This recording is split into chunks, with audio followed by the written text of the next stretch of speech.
On paper, UFC 308 was a phenomenal fight card. And then in actuality, it delivered on those expectations. This was a great fight card. We had a couple of controversial decisions, a couple of finishes. We had a spectacular main event and a whole bunch of fights that we can set up coming off the heels of one of the better pay-per-views of the year. My name is Angelo. This is We Want Picks, and I'm going to recap the entire UFC 308 fight card. Before we talk about the actual fights, let's talk about the bets. We had another phenomenal week. Week in and week out. I actually don't know how we continue to be this good. Genuinely.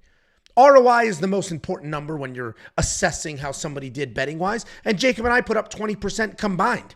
I gave you 34% ROI. Jacob gave you 16% ROI. We gave you a 20% return on your investment on a card that seemed easy, but had a couple of landmines, a tricky decision or two, and a lot of people bet with their hearts. I saw more heartbroken, busted down bets with Max Holloway and Robert Whittaker than I ever wanted to see, but I get it. We were rooting for them, and we'll talk about those fights when we get to them. I hit my villain parlay. That was Ankalaev, Chimaev, Topuria. That played out at plus 167. And the safety parlay hit again, plus 101. The third week in a row, I gave you a plus money safety parlay. The fourth safety parlay in a row that hit.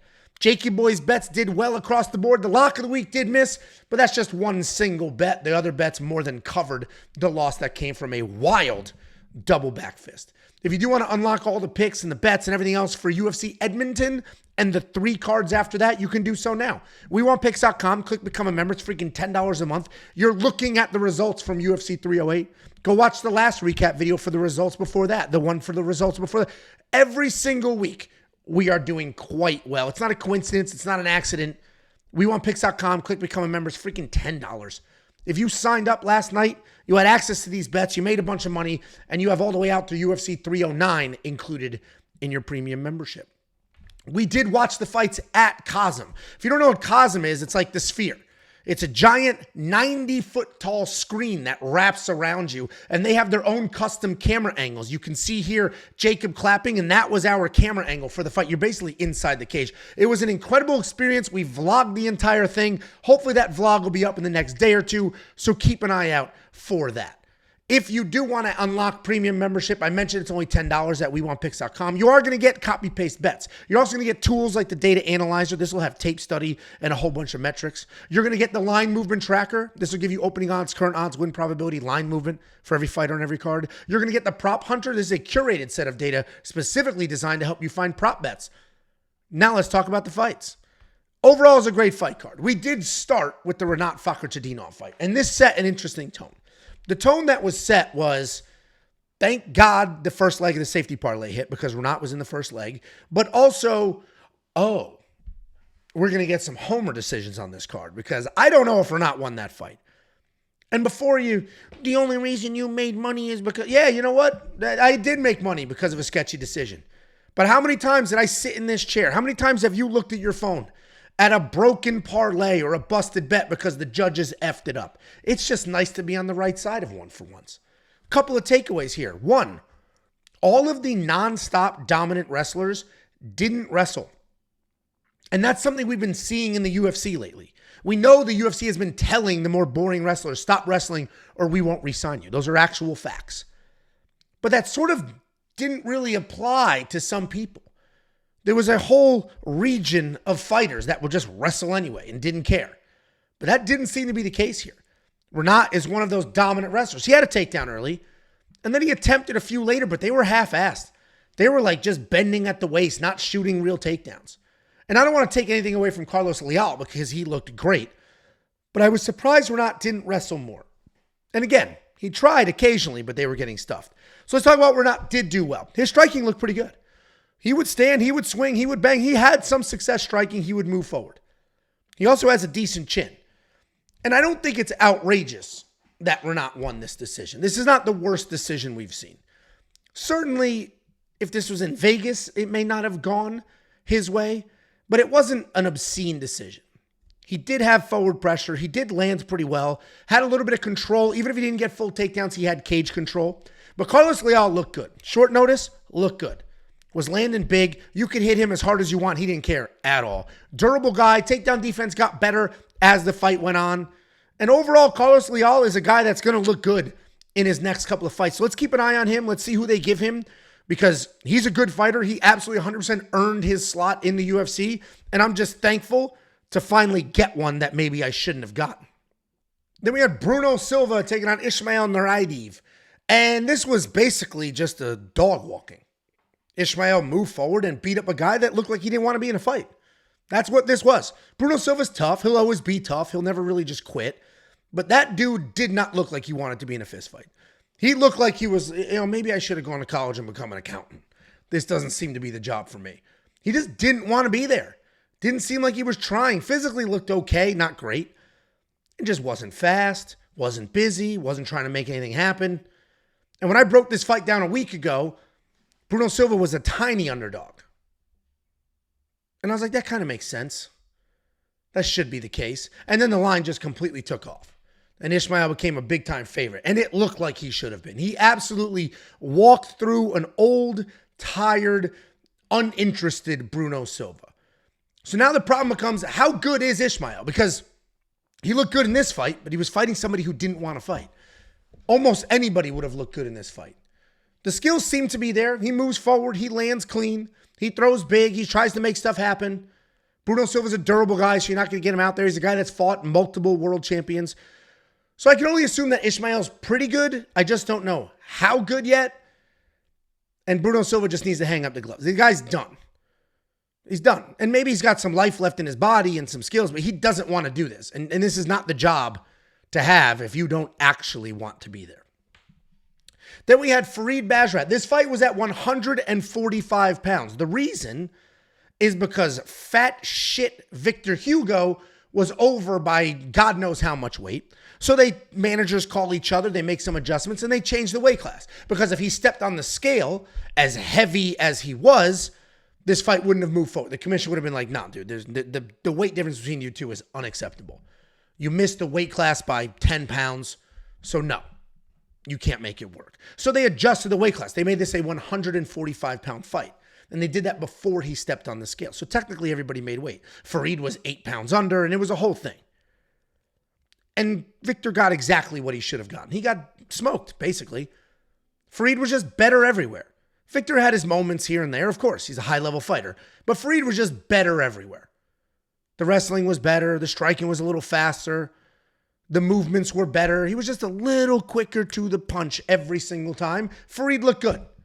Victor didn't look terrible, but once you factor in that he wasn't anywhere near the weight he was supposed to be, and this is not the first time his fat ass has done that, so they need to either force him to 145 pounds permanently or just cut him. Because you can't be that unprofessional. And think about it. You are blessed with the opportunity to fight on one of the biggest fight cards of the year. And you are so far off weight that they have to change the entire weight class. Like, that is wildly unprofessional. Wildly unprofessional. You can't blame that. If you're a pound off, maybe you had a really bad cut and you had to travel to the other side of the world and there were other circumstances. You're so far off they have to change the weight class. You're just an unprofessional dick whistle, and you either shouldn't have your job or you are on absolute thin ice. Push him up a weight class or fire him. There's no room for this. Sexy eyes or not. Farid Basharat looked good. People all week long were saying Javid is the better brother. Farid's the better brother. Farid is the better brother because Farid will move forward. Farid will Farid will try to finish a fight. Javid doesn't. So Farid looked phenomenal. I did have him in a parlay. The other half of that parlay missed. We'll talk about that. And then we had a weird injury in the Kennedy Nzechukwu Chris Barnett fight. I mean, Chris Barnett by no means is a physical specimen, but I guess at a certain point, you eat so much junk food and you get so heavy that when you jump up and down, your legs just give out. And that's literally what happened. The very first jump of the fight, before they were announcing his name, he just jumped up to be excited, positive energy, happy-go-lucky Chris. I don't know what the official, you guys will know before me. He either pulled his hamstring or he blew his leg out. Couldn't really do anything from that initial jump. And then it just got worse as the fight went on and Kennedy took over. And it sucks because I had the over 1.5. Luckily for me and luckily for you, I am smart with how I bet. And I use units the correct way. I put 1 unit on bets that I'm confident on. I put less than 1 on iffy bets. I had 1 unit on the villain parlay. That hit at plus 167. I had 1 unit on the safety parlay. That hit at plus 101. I had like a half a unit or a quarter of a unit on the over 1.5 here. And that was a big plus money bet. It should have been good. Oh, no. Was that minus 150? I forget. Go back a few slides and you'll see it. Either way, I wasn't as confident, so that bet missed. And that's how you should be betting. That's the point of units. If you watch anybody in this space and they're a tout or a capper, and they've got 4 units on basically every bet, giant unit numbers across random bets, that person has no idea what the hell they're doing. This fight was off to an iffy start. I don't think it was going to end any differently, leg injury or not. But there was a leg injury, and this is how it ended. Hey, Ange, what's that sweet hoodie with the UFC logo and the Young LA logo? Where did you get that? Oh, I got it from Young LA. They just announced the full partnership with the UFC. They're doing a full collective drop with UFC branded stuff. It's an entire suite of really cool stuff. Check out the vlog. Young LA was kind enough to send us the entire drop. I run through it. I try it on because I'm a model. You know what I mean? And this is actually my favorite piece, the cut-off hoodie. Check them out at youngla.com. We love them. They love us.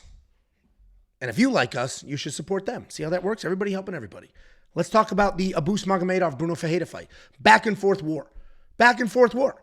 It's kind of what we thought it would be, right? I picked Bruno to win because I thought he could get a finish early. And in the first round, he was just sort of staring at Abus, not doing much.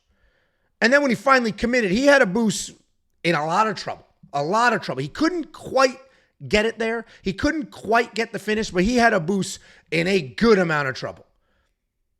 Anytime he connected, it was like, ooh, boy. But Abus looked phenomenal. Daniel Cormier mentioned it. He physically looked phenomenal. His back was all jacked up. He looked insane. So Abus has been hitting the gym. He's been putting in the work. He's been putting in the time. And it showed. Skill-wise, he's a good fighter. He uses his range really well. He is long as shit, and he uses that range and that length really, really well. He's definitely chinny. He's definitely chinny. Bruno Ferreira almost had him put out definitely one time, and there was a few other times where it was like, whoa, whoa, whoa, whoa, how bad is this right now? Ultimately, Abus got it done. Physically looked spectacular. Combine that with his reach and his length. He wrestled a little more than we've seen from him in the past. Got the takedowns, plenty of control. When Bruno Ferreira's on the ground, he's just reaching for a guillotine. He's kind of clueless, honestly.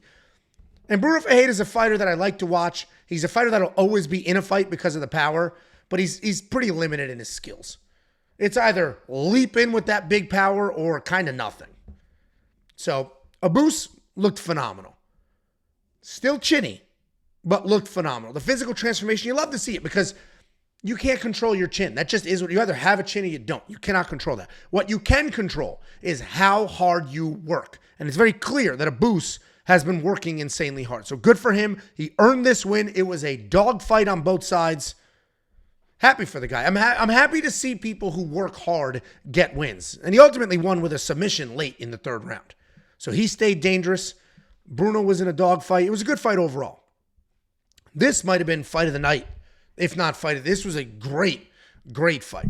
So we had the absolute caveman in Myktybek Orolbai taking on Mateusz Rebecki. And it was a back and forth fight. I thought Myktybek looked pretty good early. Came forward, he was landing big. He was touching up Rebecki. Rebecki was just sitting and bombing. And it was connecting, but Myktybek, his head wouldn't even turn. He would just eat it. His head didn't even turn. He would just eat giant punches on the chin.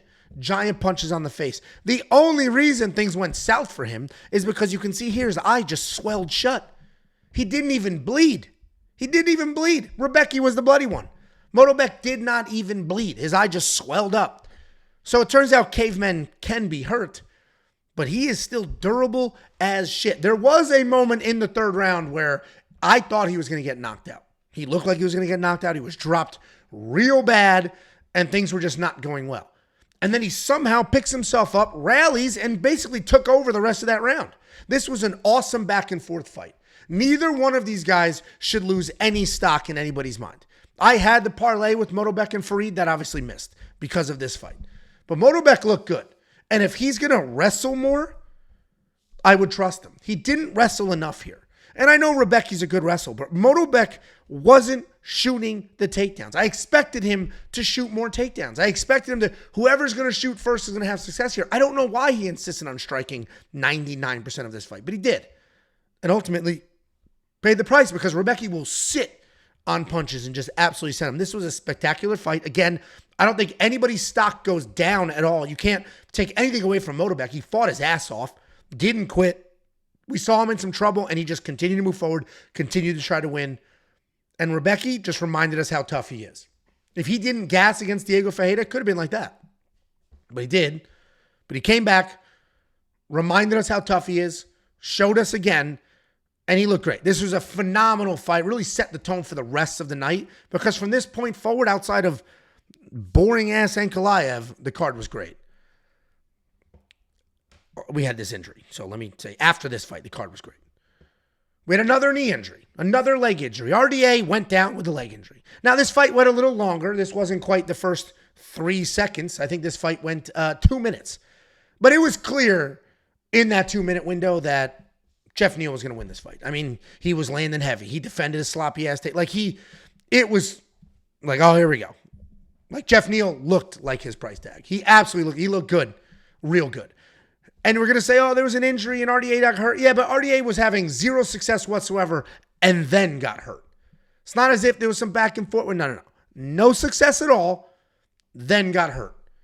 And it sucks. You hate to see fights end like this. You want definitive endings, either very clear decisions or an actual finish because you did something. And Jeff did nothing here. Like, RDA just blew out his knee and that was the end of that. So this sucked. There's not much to talk about here other than sorry for RDA, and you're getting a little older, and I guess your body's not going to hold up. This was another very good fight. The featured prelim. We had Ibo Aslan taking on Rafael Sequeira. I'm saying it wrong. It is what it is.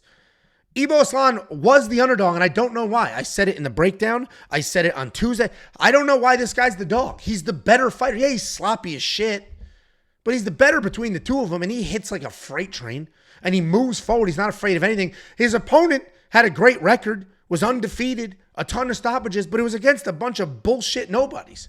And Ibo Aslan planted his feet, stood on business, and said, boom, boom, boom, move forward, and just let him have it. I don't think Rafael landed a single strike. He threw like one knee, was backed up against the cage, and just lit up. This took, what's the time? 50 seconds, less than 1 minute. Ibo Aslan tore through this dude, landed 20 punches in less than 1 minute, absolutely smoked this guy. I've spent longer talking about this than the fight. You can include the walkouts. And I still have spent longer talking about it than the actual. Ibo Aslan looked good. Fight wasn't long enough to look bad. Then we had the main card opener. Armen Petrosyan was Jacob's underdog lock of the week. And when Jacob misses a lock of the week, everybody's a genius, right? LOL, clown emojis. Oh, loss of the week. First of all, I think I don't know what the record is. 6 of the last 9, something like that. He's up enormous money, a 40-something% ROI only on the lock of the week. That's because it's underdog, so everything is plus money. And this did not look bad at first.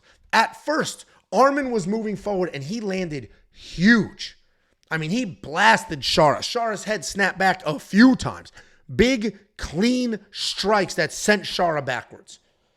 And then Shara just started to take over. He wasn't kicking early, but then he started to kick. He started to take over. Ultimately, it was a close-ish fight. Shara had a couple of big moments at the end of the first that was like, he might have stole that round. He probably stole that round. Then we got to the second round. Shara started to take over. So the fight started. The first half of the first round was Armen. Looked good. Looked like he was on his way to win. Then Shara started to feel him stuff. Started to get more comfortable. Started to be a little busier. Took over the second half of the first round. Second round, Armen comes forward. The finish, if you haven't seen it, go find it. I would put the clip here, but every time I do that, I get flagged on YouTube and the video gets taken down. Armen Petrosyan is standing there, and he threw. And when he threw, Shara Magomedov throws a spinning back fist, and he lands a spinning back fist, and then comes back the other way with the other fist and lands that spinning back fist, ultimately knocked out Armen. Armen wasn't out cold. He fell and just immediately shelled up and was like, yeah, I'm done. It was one of the coolest finishes we have ever seen. Literally, one of the coolest finishes we've ever seen. I don't think I've ever seen a double back fist. The broadcast was saying they've never seen a double back fist. Spectacular finish. And yeah, hey, I apologize. I've been saying this whole time, Armen's not a finisher, or Shara's not a finisher. Shara's not a finisher. And he hasn't been. He finished Antonio Tricoli, who took the fight on 2 days' notice, flew to the other side of the world. And Armen's not the most durable guy, right? He's been finished before plenty of times. But this was a spectacular finish. This wasn't kicking, point fighting Shara. This double spinning back fist was great. Now, if he missed and Armen got a takedown, he would have looked real stupid. But that's not what happened. He got it. He looked phenomenal. And it was an all-time knockout. This is top 5 coolest knockouts we've seen in the UFC. Then we had a dogfight. This was the second half of the safety parlay. This was one of the tightest safety parlays in a very, very long time. It was plus money and it hit 4th in a row. 3rd safety parlay in a row that was plus money. So I'll take what I can get. This was close. I do think the right person won this fight. I know this was a controversial back and forth fight, an interesting scorecard. I thought Lerone Murphy won. And frankly, it's because you score fights by rounds. If you zoomed out and you just looked at this fight as a whole, and you looked at it as a whole and said, who was closer to finishing the other person? Well, then Dan Ige won. But that's just not how we score fights. You score by rounds. Somebody wins a round, somebody loses a round. That's effectively how this works. And Lerone Murphy looked good early. He was winning that first round. Looked good early. Was touching. Was staying busy. And then he ate a humongous, leaned into it overhand. Fell down. I thought he was going to get finished. Thank God the referee showed some grace and let him work his way out of it. Because if the ref stopped the fight, nobody would argue it was an early stoppage. So thank God the ref had some wherewithal to say, hey, it's a pay-per-view main card. Lerone is still kind of in this. Let Lerone do what he's going to do. Because Lerone survived, threw back a few times, was able to get out of the first, and then he won the second close, won the third close. What I will say, Jacob and I were watching together. When the vlog comes out, you'll be able to see our reactions. What I will say is Jacob kept saying Lerone should wrestle, and I kept saying, no, he should not. Lerone literally lost every single grappling exchange. It's crazy. Every grappling exchange he lost. Ultimately, I think the final grappling exchange is what won him this fight. But he lost he would get a takedown. Then all of a sudden he swept. He got swept every time. He'd fall off the top. He would be in a triangle. Okay, he was in a triangle, and this was an educated fan base and educated judges that were like, all right, Lerone Murphy has Dan Ige in a triangle. Even though Lerone's on his back, this is probably a better position. So thank God they were smart enough to see that. But Lerone got swept multiple times. And I'm mentioning all this because going forward, if we're counting on Lerone Murphy to use grappling to get a win, we should not. He needs work. The grappling needs a lot of work. Yeah, you locked up a triangle or two, and then just immediately, like you were just getting swept, sliding off everywhere. You'd get a takedown, immediately lose control. It was ridiculous. It was frustrating.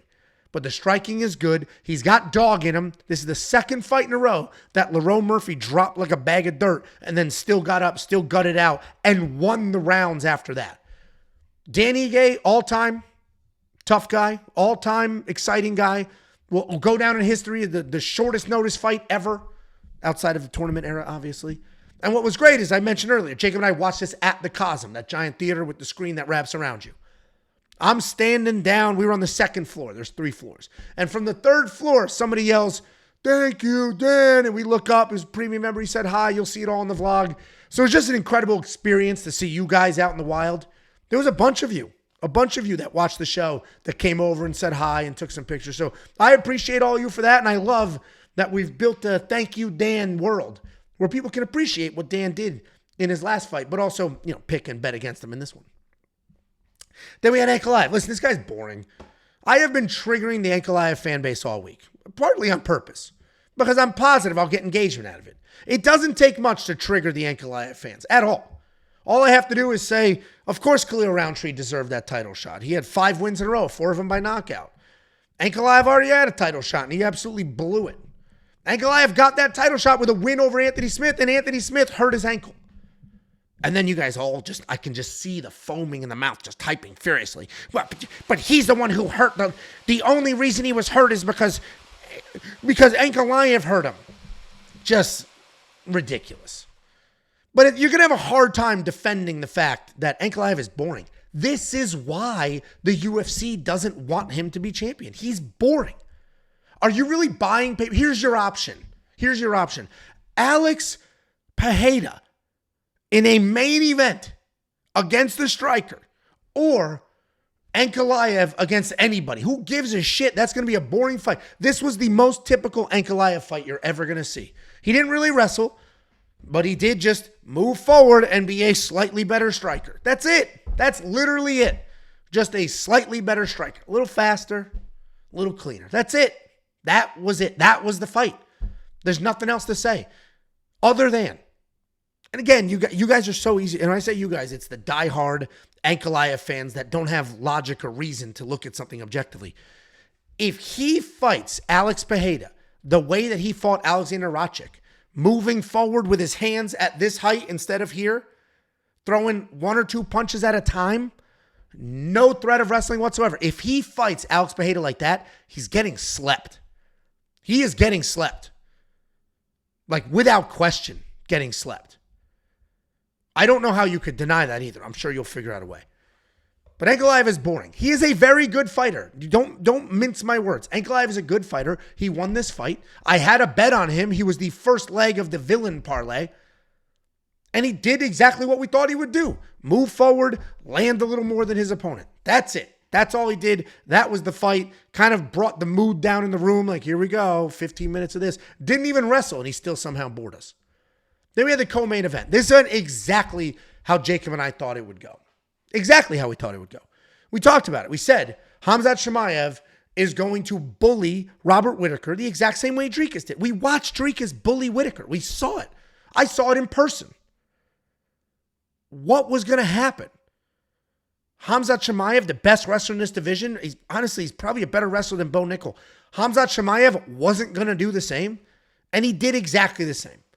Instantly got Robert Whittaker down. Robert Whittaker stood up, was clearly working on it, stood up so fast, and then was just taken down again. And this was the rest of the fight. Khamzat was on his back with control, never overcommitted, couldn't slide off, nothing like that. Full control. Ultimately submitted Robert Whittaker instantly. We were all watching like, why did he submit so quickly? The arm was around his face and Robert Whittaker just panic tapping. And this is why. These are his teeth. His jaw was crushed. Look at the teeth, okay? You can't see my mouse, but look at the middle teeth and how far back they are versus the teeth on the side.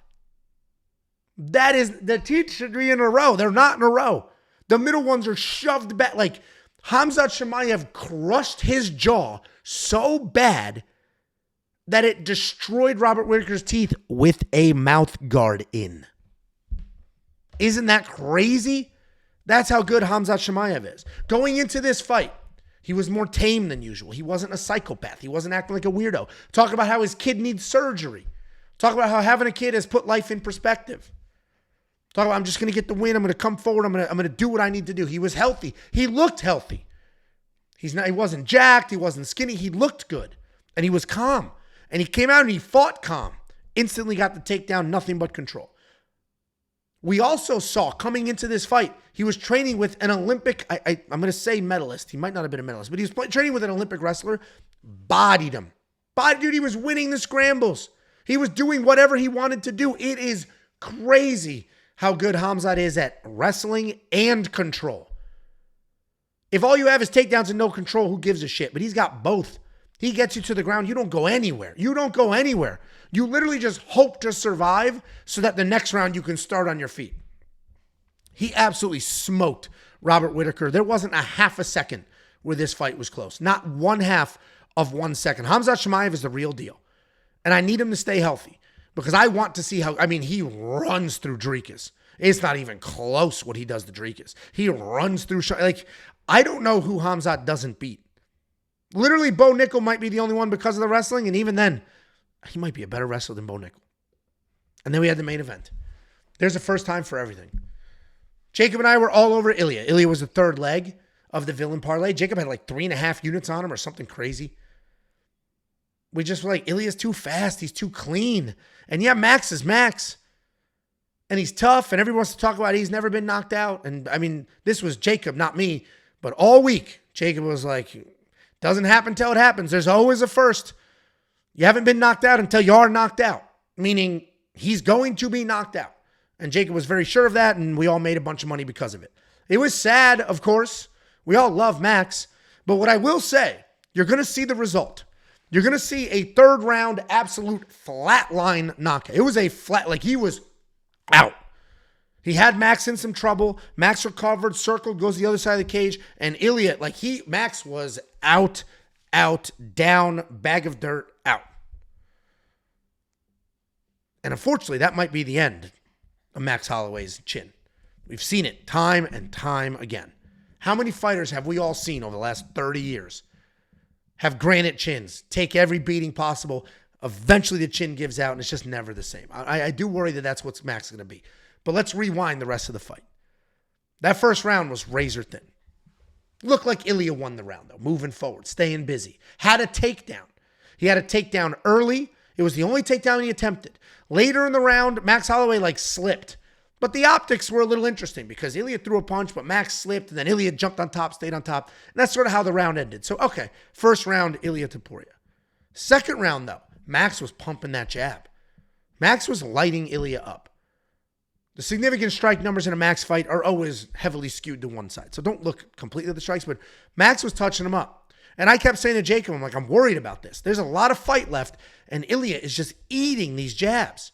And Ilia wears damage. Max wears no... The dude was flatline unconscious, and his face looked like that. Totally normal. Ilia's with bright red.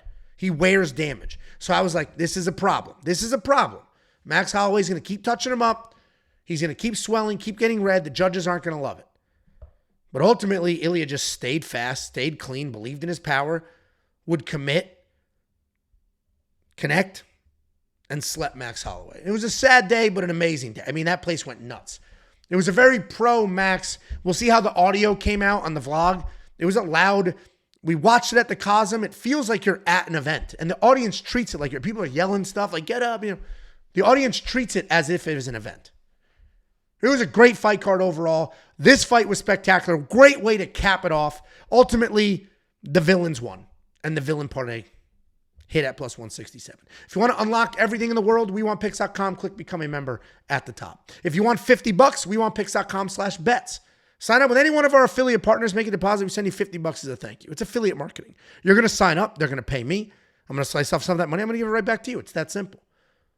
If you want to send something for the vlogs, UFC 309 will be the next vlog we film. This outfit is from the vlog. Young LA, huge supporter of us, sent over a giant package of their UFC drop. Doesn't even come out yet. Comes out October 29th. They sent us the package. I tried on all the stuff. It is nice stuff. But if you want to send something, Riff Raff in our Discord sent over these incredible UFC jerseys. If you want to send a letter, we get letters all the time. Here's the address. We Want Picks, P.O. Box 406, Prosper, Texas, 75078. If you have a small business, a product, a shout out, send it. We'll read it. You support us. We're happy to support you. And now you can support us by becoming a premium member. Not only are you going to get tools and picks and bets, but it is quite literally the greatest value in this space. First of all, rewind and look at how well we did on this card. Then go check Twitter and see who else did well. They didn't. Second of all, watch last week's video, see how well we did. Watch the week before that, see how well we did. Watch before that, see how well we did. Week in and week out, we're putting up winning bets. Week in and week out, the community is eating. WeWantPicks.com, click Become a Member. It's freaking $10. You're going to get 4 events for that $10 that will include UFC 309. You're going to get the data analyzer, the line moving tracker, the prop hunter, the DraftKings optimizer, and you're going to get more than just me and Jacob. Artem is breaking down all the regional stuff, PFL, Bellator, LFA, and the artificial intelligence is picking fights based solely off of historical data. WeWantPicks.com, click Become a Member, $10 an entire month. Thanks for the watch, guys. That was a great fight card. I hope you enjoyed it as much as I did.